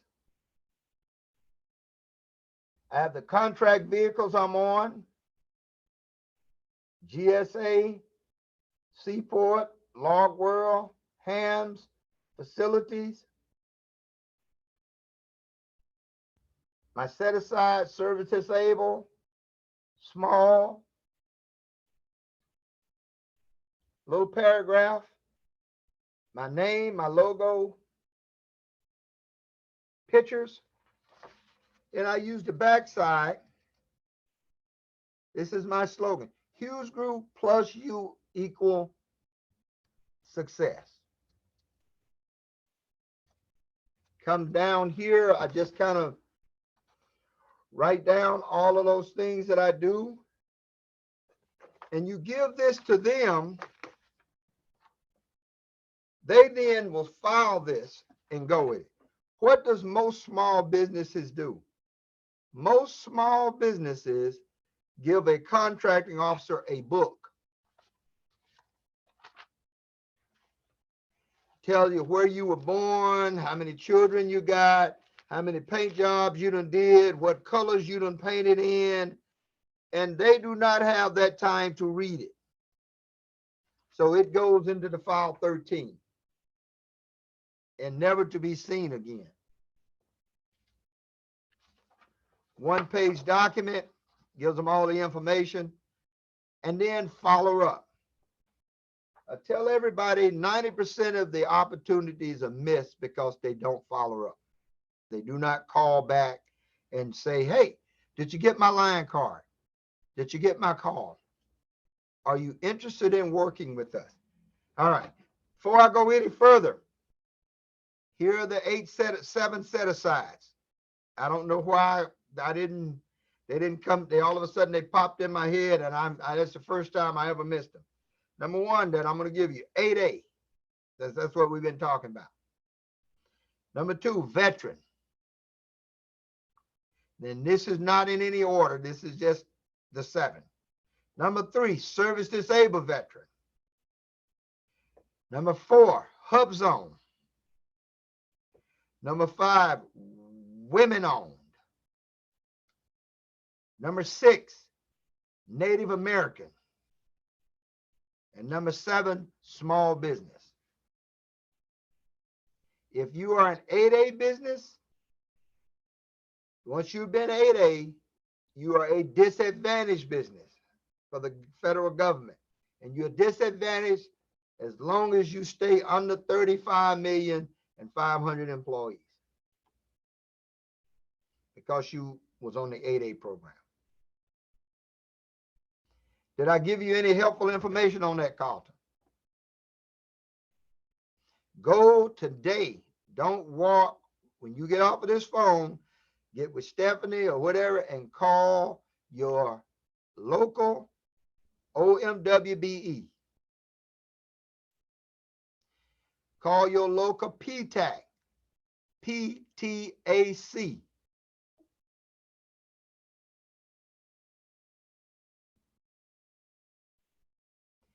And then you start looking for small businesses or large businesses that do what you do, painting, and try to team with them. And do not be concerned whether you're the prime. Everybody want to be the prime. Everybody know what prime is, right? Versus sub. Everybody want to be the prime. But some days you're the lead dog pulling the sled. Some days you just back there pulling and running behind the pack. But at the end of the road, you're both going to get to the finish line if you do it together. All right. Any other questions?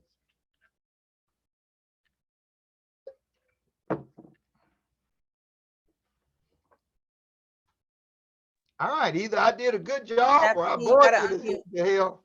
Yeah, so that's why I was trying to let you know how you think about these 2 pair and then give them some suggestion, because I kind of thinking that is the idea. Can you hear me? I'm saying that Curtis is a somewhat disabled veteran and Carlton is the AA. You just mentioned about you early on. I was just thinking if they pair together, do you think that is any additional advice you give it to them? Well, maybe I wasn't clear enough on that. So Right. if Carlton is doing work now Mm-hmm. and he's service disabled, that is excellent. Curtis is Then it's fair, yeah. it's great for Carlton to then get with him and vice versa. Right. But if Carlton and Curtis are both, still in the starting blocks, trying Exactly. to get Yeah. down the road, Yeah. it Right. is a case where if neither one of you all are winning work, Right. then you're not getting anywhere. You Right. need to look at a 8A that is successful. Look at a service disabled that's successful. Look at a hub zone. One of those set aside. And the way you do it is 2 ways. And this is to everybody. If you have a business opportunity specialist, or if you don't, and you have an SBA, go to the SBA and tell them, I am having trouble finding contracts. Do you have one of these set asides that has a strong reputation that is willing to work with me? And let someone else help you come up with that. That business opportunity specialist, if she truly had your best interest in mind with getting that $4 million behind you, now is the time to lean on her if she's still around, or her replacement. And don't even talk about the 4 no more. Look, I got 5 years. Your job is to help me get where I need to get. Can you connect me with one of these other set asides that you have, or that black horse that's out and running in ahead of everyone else in the race, can you at least sit up a conversation with me and him? You understand? And then form that relationship.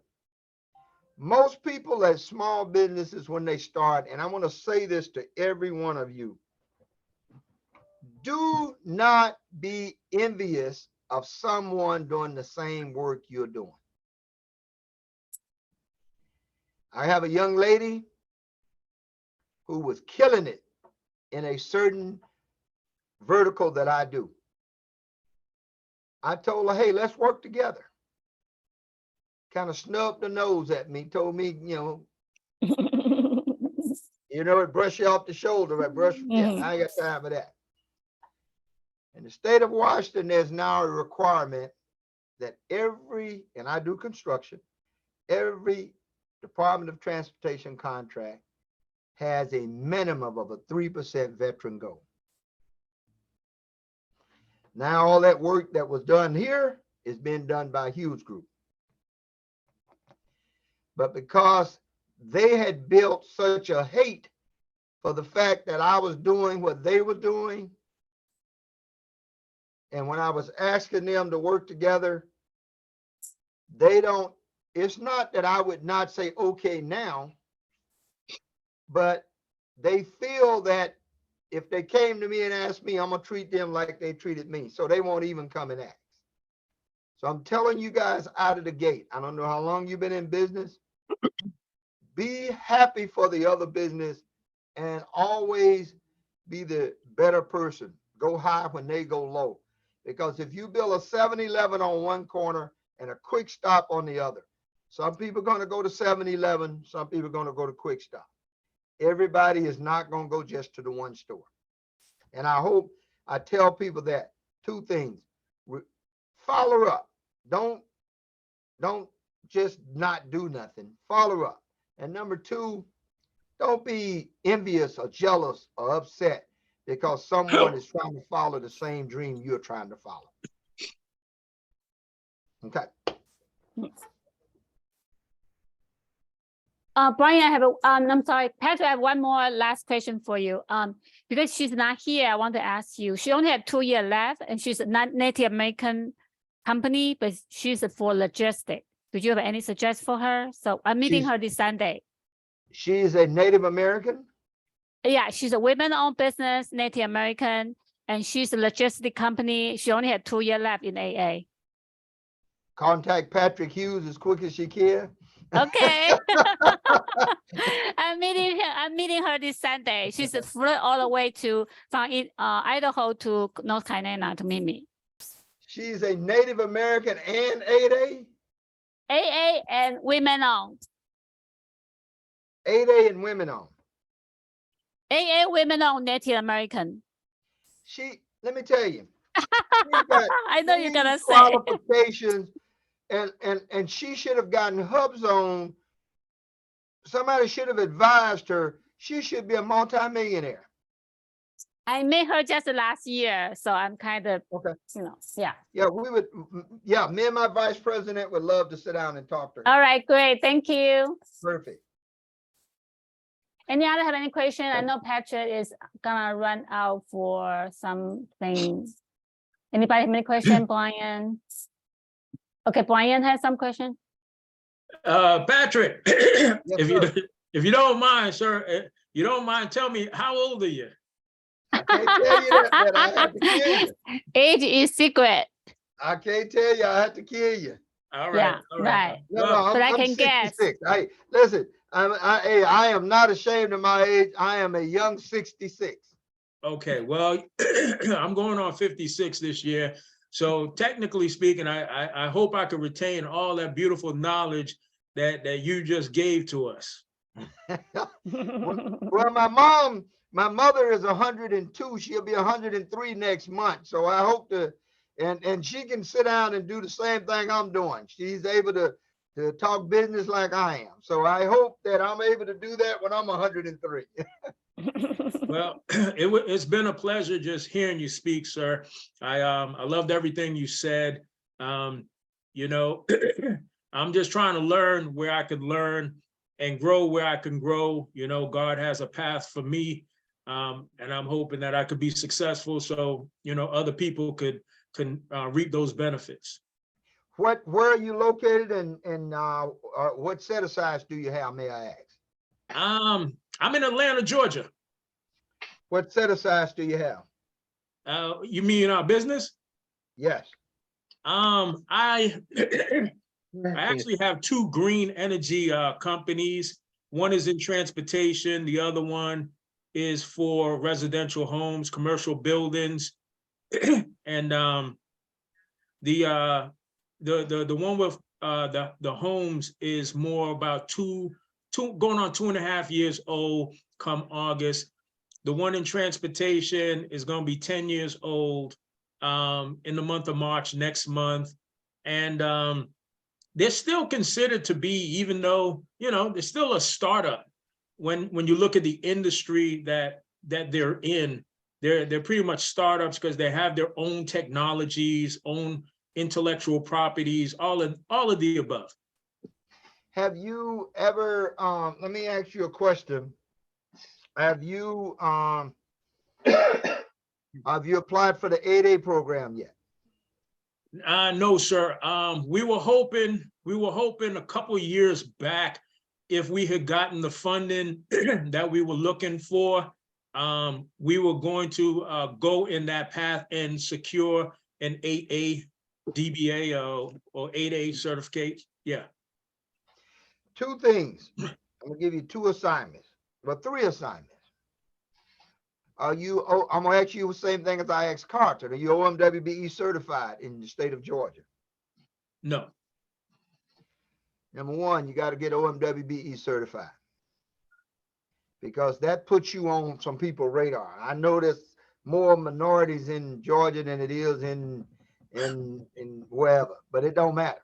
Right, You want to have your company's name out there because they might just need a green company to come in and your name pops up, and guess what? If you're not on the list, if you're not in the stadium, you damn sure can't be in the game.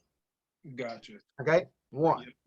Okay. Second thing I'm going to tell you, money does not drive the 8A program. The 8A does not tell you how much money you got, except if you exceed $1.5 million of personal income. Okay. Gotcha. All right. So if you get on the 8A program, but you got to utilize it. Don't just get it and say, I got it. The same thing I just told Carlton, Right. you know, search out people that needs that line of work you in or whatever. Okay. The second thing, go to the SBA and ask for a young lady named Carol Thomas. She's the director there.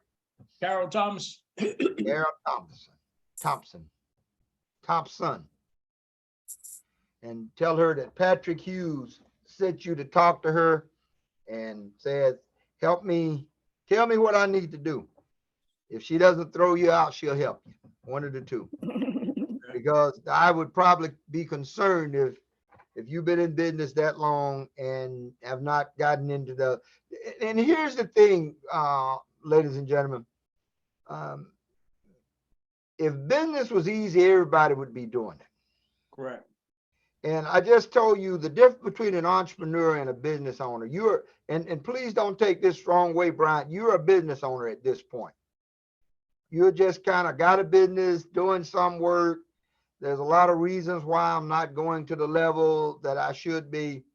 An entrepreneur is figuring out when I walk into a office or to a room or to a business, my mind is already turning. What would I do if this was my business? Because if I stand in line at a fast food place over 5 minutes I'm thinking, if this is my damn business, I'd fire that person. I would move this machine over to there because the person has got to go buy this machine. You know, I asked for a shake and they got to go all the way around the corner and down the hallway to get the shake. Where if it was my business, most people are ordering shakes or ice cream cone because it's 100 degrees. I'm gonna put the ice cream cone right here. So I'm gonna sell ice cream as fast as it can go across that counter. That's how the entrepreneur works. The business owner says, I got a business and I got ice cream, and I don't care if you wait 3 or 4 minutes or 2 or 3 or 10 minutes for the ice cream. You just getting ice cream, so just wait for it. So think about that when people say, you know, don't many people brave enough to say what I say, that there's a difference between entrepreneurship and business ownership. Because they, you know, everybody want to be in with the crowd. I'm a salmon. I'm from Washington State. Everybody know what salmon does, right? Salmon swims upstream, Mhm. going back Yeah. to where he was born. Definitely. Yeah, everybody else want to swim downstream, and because the flow is, the current is better. And my kids right now, each one of them would tell you, since they was a baby, I told them water takes its least pass of resistance. That's right. You cannot be water. Okay. Patrick, can you hear me? Yes, can't- Curtis, you want to say something? Go ahead. My name is Curtis McGriff. I'm Carlton's father. And Yes, I like sir. to, and I appreciate everything you've said. And in fact, we documented quite a bit of information. And we enjoyed the presentation that you gave today. I like to say that. Also, I'd like to also mention to you that I am SAM certified. I'm a disabled vet. I have certificates for that, and also my small business. I have certificate for minority business, and I'm a building contractor. We do commercial work as well as residential work. We have had work for the city of Jacksonville, and we just trying to get an opportunity to move forward. I'm in the process now of getting a lot of things cleared up so that I can move forward. But this is the year for me, and I'm looking to see a change. You're whose father? I'm sorry. Carlton Carlton. McGriff. Oh man, you guys, if you're service disabled, so y'all have 2 different companies or the same It's company? like 2 different companies. We have 2 different companies. Listen, I know you're not gonna like this, but I'm gonna tell you the facts. Carlton, you are 8A right now, correct? Yes. Yeah. You're 8A. I see Carlton. I don't know who is your father's name. Curtis. Curtis. Curtis. Yeah. So Carlton, and you're 8A. Okay. Let me tell you. I was getting ready to say the dumbest thing I've ever heard of. Let me tell you why. Carlton, you could have started your company, not got 8A, went work with your father, learned everything, got legacy. You know what legacy is? That means long-term. Legacy for the family, kept your company going on the shelf. And when a year before he went out, you start your 8A, and now you got 9 more years to run the dang company that your father done built. Plus he's service disabled. Oh, wow. Yeah. So you then get to run under his banner as a service disabled. Though there should not be any reason. Hell, you can do janitorial as a service disabled and make $1 million. That's $1 million contracts given out every day. So that wasn't a smart economic move that you all did. This point in time, you got 2 years left. You got 5 years left. Technically, I would roll my, I don't know y'all's relationship, and ain't my job to try to figure it out. I would roll my tent under my father's tent. I would use that 8A, keep your 8A going. I would roll it under my father's tent. I'll try to make as much money as I can under my father's tent, because everything that he's got under the 8A program, you got 3 more years after he's gone. You understand? That's like you and your father is getting ready to go to the company family reunion, leaving the same house in 2 cars because you want to show your car off and he want to show his car off. That's all that means. Get in the same damn car, ride it till let them break down, and then get in yours because you can now ride another one. They're gonna see 2 different cars at 2 different times. Hmm. That was that.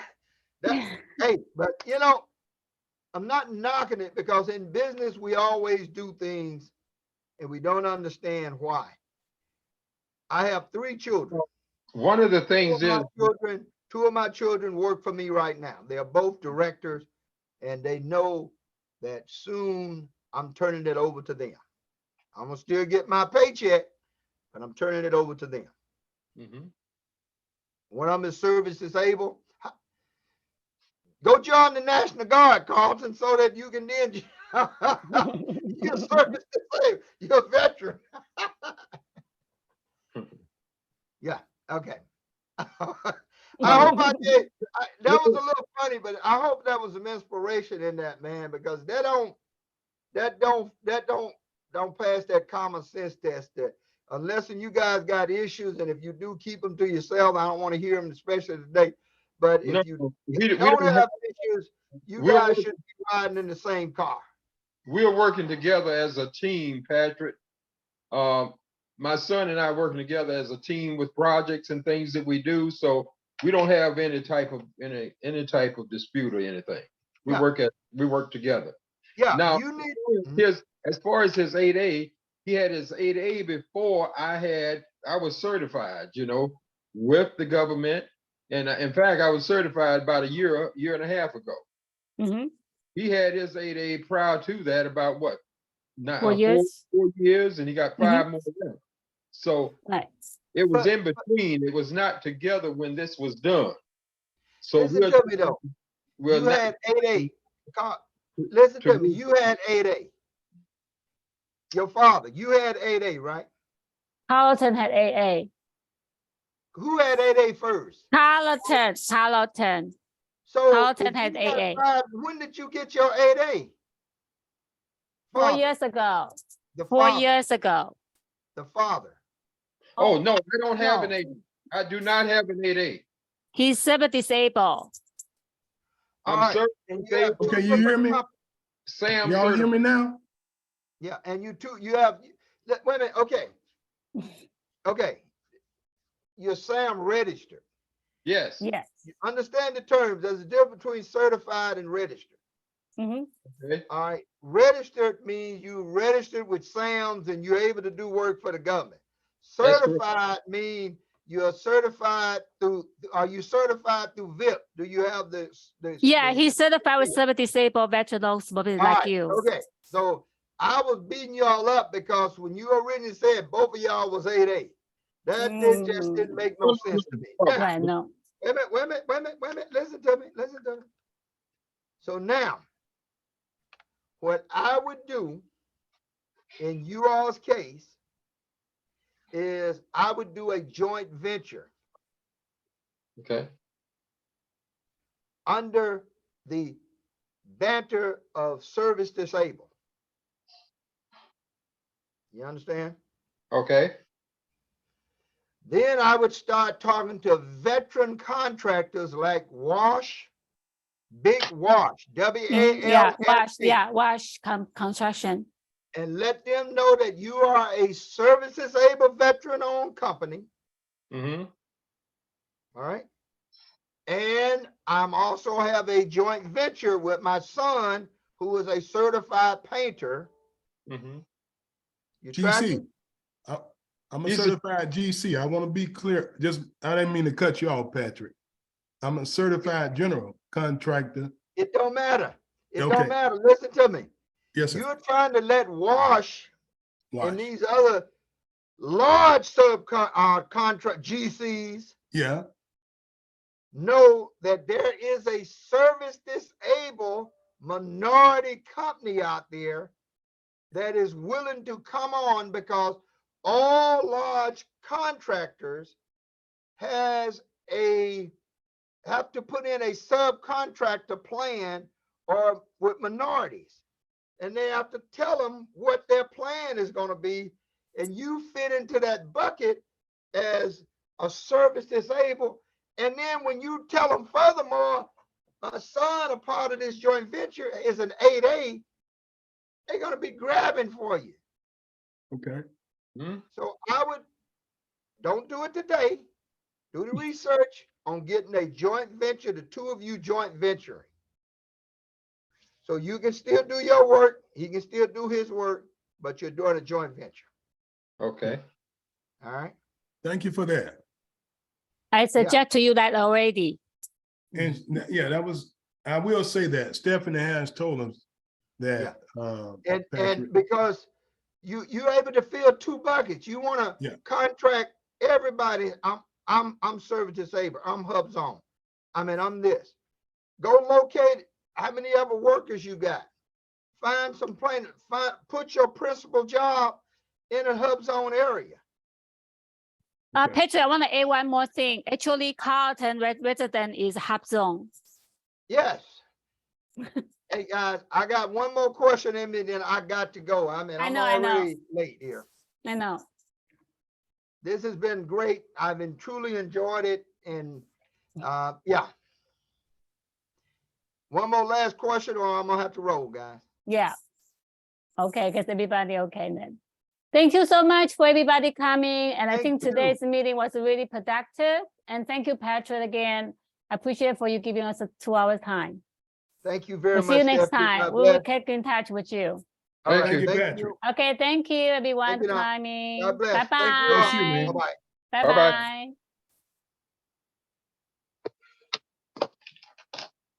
bye. We're gonna close out. So Michelle. I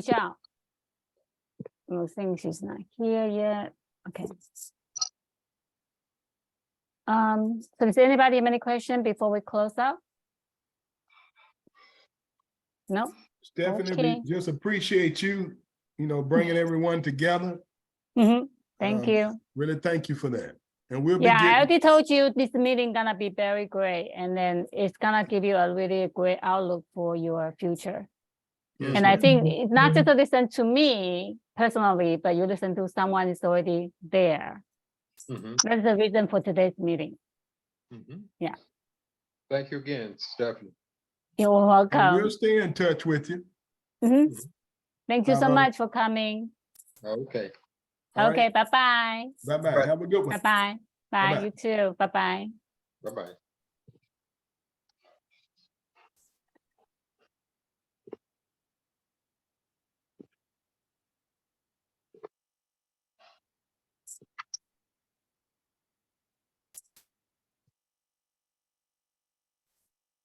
Waiting for Michelle. Where is she?